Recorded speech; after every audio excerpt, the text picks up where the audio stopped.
Kaning bakahan ni ug dili jud ni siya mabalhin no, every morning or every hapon. Di jud ni siya mangkuan, manabsab. Maglubog ra jud na siya sa iyang gitugwayan. So kinahanglan jud siya kada kuan balhinon jud siya. Kay pareha karon oh, bag-o na ko siyang gibalhin oh.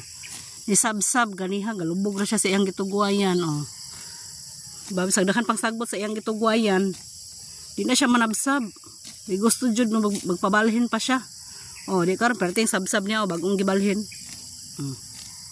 Banat di ba? Pilian kining bakahan ni. Oh, daghan pug sagbot ihang ko ano. Ihang gitugwayan. Naglubog ra na siya diha. Naghulat siya balhinon siya siyang amo. Ganahan siya kanang presko ba ngumpay pagbalhin. Banat din na siya sabsab. Arte kining bakahan ni. Arte ba nga wala na nambok.